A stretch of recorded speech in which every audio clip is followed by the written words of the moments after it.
A chuva caía com força sobre as ruas iluminadas de Lisboa naquela noite de outono. O trânsito na Rua Augusta era caótico como sempre, mas nada preparava Pedro para o impacto súbito quando a sua scooter derrapou no asfalto molhado e colidiu levemente com o carro que saía de uma transversal. Ele caiu, o capacete protegeu a cabeça mas o corpo doeu ao bater no chão. Antes que pudesse se levantar sozinho, uma figura familiar saiu do carro correndo. Era Tiago, o arquiteto que havia se tornado seu pesadelo nos últimos meses, o homem que combatia publicamente todos os projetos da sua empresa de marketing urbano. Meu Deus, você está bem? Perguntou Tiago, ajoelhando-se ao lado dele, a voz misturada com chuva e preocupação inesperada. Pedro piscou, atordoado, reconhecendo imediatamente o rival. Você o que está fazendo aqui? Murmurou, tentando se erguer mas sentindo uma dor aguda no ombro. Tiago o ajudou a sentar, os olhos castanhos encontrando os de Pedro com uma intensidade nova, sem o veneno habitual das reuniões acaloradas na Câmara. Eu não vi você derrapar. Vamos, não se mexa, vou chamar ajuda. No Hospital de São José, horas depois, Pedro estava deitado na maca, com um diagnóstico de concussão leve e contusões. Tiago insistiu em ficar, sentindo-se culpado apesar do acidente ser mais culpa da chuva e da scooter. Porque você não vai embora. Nós somos inimigos, lembra, disse Pedro com sarcasmo, mas a voz saiu mais fraca do que pretendia. Tiago sentou na cadeira ao lado, molhado ainda da chuva. Talvez porque ver você caído na rua mudou alguma coisa. Eu te odeio pelos projetos que destroem a alma da cidade, mas não desejo mal a ninguém. A conversa começou tensa, relembrando as batalhas públicas, Pedro promovendo o desenvolvimento que traria turistas e dinheiro, Tiago defendendo a preservação do património e os moradores antigos de Alfama. Mas enquanto falavam, sob as luzes frias do hospital, algo se quebrou. Pedro notou como Tiago era genuíno em suas convicções, não apenas um opositor. E Tiago viu vulnerabilidade no homem que parecia sempre invencível em apresentações. Quando a família de Pedro foi notificada, ele pediu que não viessem, mas Tiago ofereceu carona para casa. Eu te levo, é o mínimo. Na viagem silenciosa até o apartamento de Pedro encheado, o silêncio era carregado. Você tem alguém esperando em casa? Perguntou Tiago. Pedro pensou na noiva Sofia, imposta pelas expectativas da família tradicional de Porto. Não exatamente como você imagina.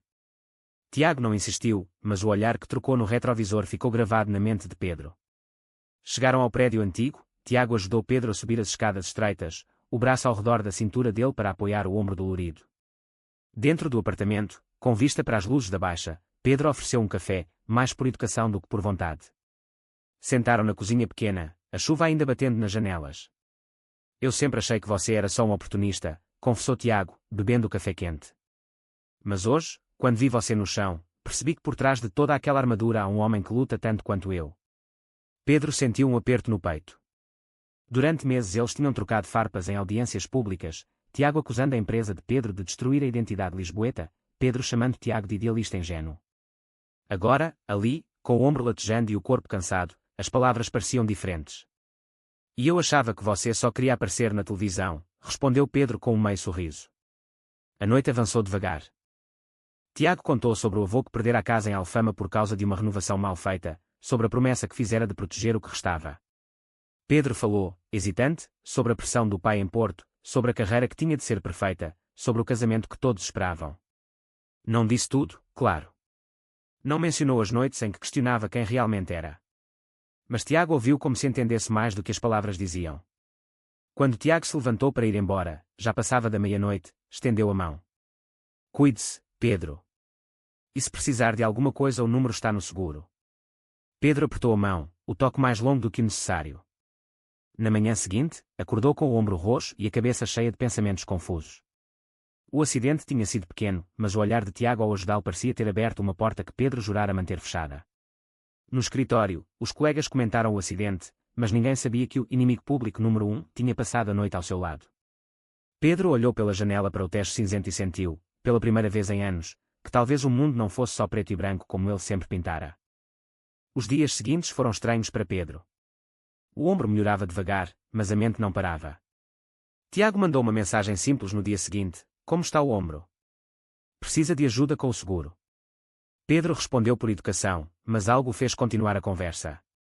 Trocaram mensagens sobre o tempo, sobre o trânsito em Lisboa, coisas banais que escondiam camadas mais profundas. Na quarta-feira, Tiago apareceu no apartamento com uma pasta de documentos. Trouxe os papéis do seguro para você não ter de sair. Pedro deixou-o entrar, ainda de pijama, o cabelo despenteado. Sentaram na sala, o sol de outono entrando pelas janelas altas.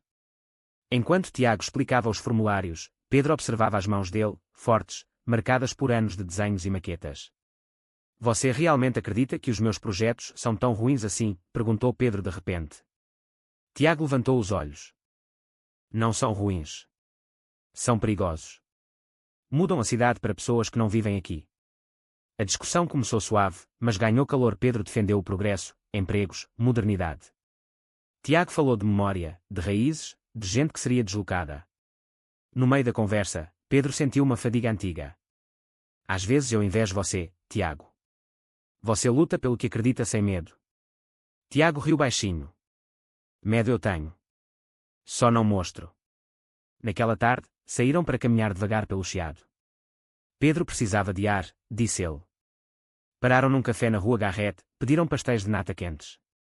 Tiago contou sobre a infância e moraria, sobre o pai que nunca aceitara as suas escolhas. Pedro ouviu, o peito apertado. Ele próprio escondia tanto, as noites sozinho, a noiva que era mais amiga do que amante, o medo de decepcionar a família. Eu cresci em Porto com um pai que achava que homem tem de ser forte, casar, ter filhos, confessou Pedro olhando para o prato. Tiago não pressionou, só assentiu. Eu também escondi muito tempo. Depois decidi que a vida é curta demais. O sol baixava quando voltaram. Na porta do prédio, Tiago hesitou. Se quiser, posso voltar amanhã para ajudar com a fisioterapia. O hospital recomendou exercícios. Pedro aceitou antes de pensar. Os dias viraram rotina. Tiago aparecia após o trabalho, trazia comida do mercado ou livros sobre arquitetura lisboeta. Falavam de tudo, música, fado que ambos amavam, viagens que nunca fizeram, sonhos que guardavam. Pedro sentia o peito mais leve, como se o acidente tivesse rachado uma parede dentro dele. Uma noite, enquanto Tiago massageava o ombro dolorido com creme, os dedos dele pararam um segundo a mais. Os olhos encontraram-se. Nenhum disse nada, mas o ar mudou. Pedro afastou-se primeiro, o coração acelerado. Obrigado, murmurou. Tiago sorriu, mas o sorriso tinha algo novo. No fim da semana, o ombro estava quase bom, mas Pedro já não queria que as visitas acabassem. Tiago também parecia demorar mais a ir embora. Um sábado, convidaram-se mutuamente para um passeio pelo Jardim da Estrela. Caminharam entre as árvores, falaram de política, de livros, de como Lisboa mudava. Pedro sentiu, pela primeira vez, que alguém o via de verdade, não o executivo ambicioso, mas o homem por trás. Quando se despediram, Tiago tocou o braço dele. Estou contente que o acidente tenha acontecido, Pedro. Mesmo que tenha sido uma chatice. Pedro riu, mas por dentro sabia que tudo estava mudando. O outono aprofundou-se e com ele a amizade entre Pedro e Tiago. Os passeios tornaram-se frequentes, almoços em Belém, tardes no bairro Alto a ouvir fado improvisado, noites de cinema em salas antigas. O trabalho continuava a separá-los. Pedro defendia um novo projeto de renovação junto ao rio, Tiago organizava petições contra. Mas fora do escritório, eram apenas dois homens descobrindo que tinham mais em comum do que imaginavam. Uma tarde chuvosa, Tiago levou Pedro ao seu estúdio no Parque das Nações. Maquetas de bairros sustentáveis enchiam as mesas. Isto é o que eu sonho para Lisboa, disse Tiago, os olhos brilhando. Pedro tocou numa maqueta, imaginando o futuro que Tiago pintava. É bonito. Mas o mundo real tem investidores, prazos. Tiago virou-se para ele. E se o mundo real pudesse ser diferente se mais gente como tu acreditasse? O olhar durou segundos demais. Pedro sentiu o calor subir ao rosto. Nessa noite, em casa, Pedro não conseguiu dormir. Pensou em Tiago, no sorriso fácil, na forma como defendia o que amava. Pensou na própria vida, na noiva que mal via, na família que esperava netos. Pela primeira vez, permitiu-se imaginar como seria não esconder mais. No dia seguinte, encontraram-se para jantar em Alfama. As ruas estreitas cheias de luzes, o cheiro de sardinhas grelhadas. Sentaram num restaurante pequeno, partilharam uma garrafa de vinho verde. A conversa fluiu fácil, riram de histórias antigas. Tiago contou como saíra do armário aos 25, o pai que parara de falar com ele durante meses. Doeu, mas foi libertador, disse. Pedro engoliu em seco. Eu nunca consegui. Tiago não julgou, só pôs a mão sobre a dele por um instante. Não precisas de contar a ninguém até estares pronto. O toque ficou na pele de Pedro horas depois. Os mal-entendidos começaram devagar. Num debate público, Tiago criticou duramente o projeto de Pedro. No dia seguinte, Pedro recebeu uma mensagem fria: foi só trabalho, espero que saibas. Pedro respondeu que sabia, mas por dentro doeu. A dúvida cresceu. Seria Tiago a usá-lo? Ou seria ele próprio a temer o que sentia? Uma noite, após um jantar, Tiago acompanhou Pedro até casa. Na porta, hesitaram. Quero que saibas que gosto de passar tempo contigo, disse Tiago baixinho. Pedro sentiu o coração bater forte. Eu também. Mas não disse mais. O outono virou inverno. O ombro de Pedro sarou completamente, mas a ferida interior só crescia. Tiago tornou-se a pessoa com quem ele mais falava, o único que parecia compreender os silêncios. Numa viagem rápida a Sintra, caminharam pelos palácios, a névoa envolvendo as árvores. Sentados num banco com vista para o vale, Tiago virou-se. Pedro, o que estamos a fazer? Pedro olhou para ele, o medo e o desejo misturados. Não sei. Mas não quero parar. O inverno trouxe frio e crises. O projeto de Pedro avançava na Câmara, Tiago intensificava a campanha contra. Um dia, um jornal publicou uma matéria sugerindo que Pedro usara informações confidenciais. Tiago foi citado indiretamente. Pedro sentiu-se traído. Como pudeste, gritou ao telefone. Tiago negou, mas a dúvida instalou-se. Pedro afastou-se, respondeu mensagens com frieza. Em casa, o pai ligou de Porto. Ouvi que andas com aquele ativista. Cuidado, filho, não queremos escândalos. Pedro mentiu, disse que era só profissional. Mas a pressão apertou. Sofia veio visitá-lo, notou a mudança. Estás diferente, Pedro. Há alguém. Ele negou, mas os olhos traíram. A família de Tiago, mais aberta, convidou Pedro para um jantar. Ele foi, nervoso. A mãe de Tiago abraçou-o como se já o conhecesse. O meu filho fala muito de ti. Pedro sentiu-se acolhido pela primeira vez. Mas ao voltar, o pai ligou outra vez, furioso com rumores. Homens não se comportam assim. Pedro desligou, o peito apertado. Tiago apareceu no apartamento sem avisar. Não fui eu, Pedro. Acredita em mim. Discutiram, vozes altas, lágrimas quase. Tiago saiu batendo a porta. Dias de silêncio. Pedro mergulhou no trabalho, ignorando o vazio. Numa reunião, viu Tiago do outro lado da sala. Os olhares cruzaram-se, cheios de dor. Pedro quis correr, mas ficou. Na véspera de Natal, sozinho em casa, Pedro chorou pela primeira vez em anos.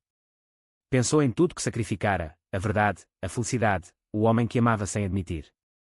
Tiago mandou uma mensagem simples: Feliz Natal.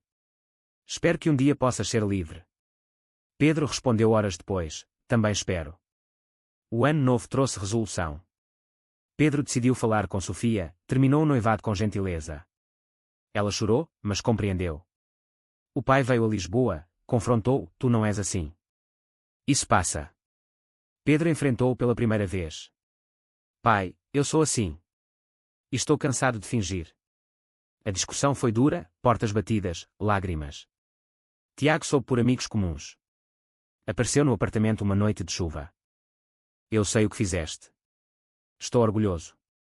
Abraçaram-se longamente, sem palavras. Mas o projeto ainda os separava. Pedro, num momento de clareza, decidiu renunciar à liderança do projeto controverso. Não posso destruir o que tu amas, disse a Tiago. Tiago olhou, os olhos brilhantes. E eu não posso viver sem ti. A renúncia de Pedro causou escândalo na empresa. Colegas questionaram, chefes ameaçaram. Mas ele sentiu-se leve pela primeira vez. Tiago esteve ao lado, apoiando em silêncio. A família de Pedro cortou contacto temporariamente, o pai furioso ao telefone. Traíste-nos a todos. Pedro doeu, mas não recuou. Tiago levou-o para a casa dos pais em Moraria, onde a mãe cozinhou caldo verde e contou histórias. O amor encontra sempre caminho, disse ela. Pedro chorou nos braços de Tiago naquela noite, o primeiro abraço verdadeiro. Mas o trabalho trouxe nova crise, um concorrente usou a renúncia contra Tiago, acusando-o de manipulação. Tiago quase perdeu um contrato importante. Pedro sentiu-se culpado, ofereceu ajuda. Juntos, prepararam uma apresentação conjunta, unindo visões. No dia da apresentação, na Câmara lotada, Pedro falou primeiro, defendendo a preservação com argumentos que aprendera com Tiago. Tiago completou, elogiando a inovação responsável. A sala aplaudiu. Saíram vitoriosos, o projeto refeito de forma equilibrada. Mas a vitória trouxe novos medos. Pedro ainda escondia a relação de alguns amigos. Numa festa de empresa, um colega fez piada homofóbica. Pedro calou-se, Tiago notou e saiu cedo. Não aguento mais esconder, disse Tiago em casa. Pedro prometeu mudar. A primavera chegou com flores nas varandas de Lisboa. Caminharam pelo jardim botânico, mãos quase a tocar. Num banco escondido, Tiago beijou Pedro pela primeira vez, suave, cheio de anos de espera. Pedro correspondeu, o mundo parando. Mas o pai ligou, pedindo para falar. Encontraram-se num café neutro. O pai, mais velho, mais cansado, disse: vi as notícias. Vi como defendeste o que é certo. Talvez eu tenha estado errado. Foi o começo da reconciliação lenta. Tiago e Pedro viajaram para o Douro, terra de Pedro. Mostrou a casa da família, apresentou Tiago como amigo especial. O pai apertou a mão de Tiago, hesitante mas sincero. No fim da viagem, no barco pelo rio, Pedro disse: quero uma vida contigo, sem medo. Tiago sorriu. Então vamos construí-la. O verão trouxe luz e paz. Pedro e Tiago mudaram-se para um apartamento maior em Alfama, com vista para o Tejo. O trabalho estabilizou. Pedro abriu o próprio estúdio de consultoria sustentável. Tiago continuou a lutar pela cidade. A família de Pedro visitou, o pai ainda rígido mas tentando. A mãe de Tiago tornou-se a avó que nunca tiveram. Uma tarde de julho, no mirador da Senhora do Monte, onde tudo parecia possível, Tiago ajoelhou-se com um anel simples. Casa comigo, Pedro. Não como segredo, mas como somos. Pedro disse sim, lágrimas nos olhos. O casamento foi pequeno, no jardim de uma quinta em Sintra, amigos, família próxima, o Tejo ao fundo. Dançaram ao som de fado moderno, riram, choraram de felicidade. Anos depois, olhando para trás, Pedro via o acidente como o melhor desastre da vida. A scooter destruída, o ombro dorido, o homem que odiara, tudo levara ao amor que o libertara. Tiago, ao seu lado, segurava a mão dele, obrigado por cair naquela noite. Pedro riu. Obrigado por me levantares. A vida continuou, cheia de projetos, viagens, discussões saudáveis sobre a cidade que amavam. Mas sempre voltavam um ao outro, mais fortes, mais verdadeiros. E Lisboa, com as suas ruas íngremes e luz dourada, testemunhava em silêncio o amor que nascera de uma colisão. Será que um simples acidente pode revelar o amor que o orgulho escondia, ou tudo não passa de coincidência do destino? Verdadeiro ou falso?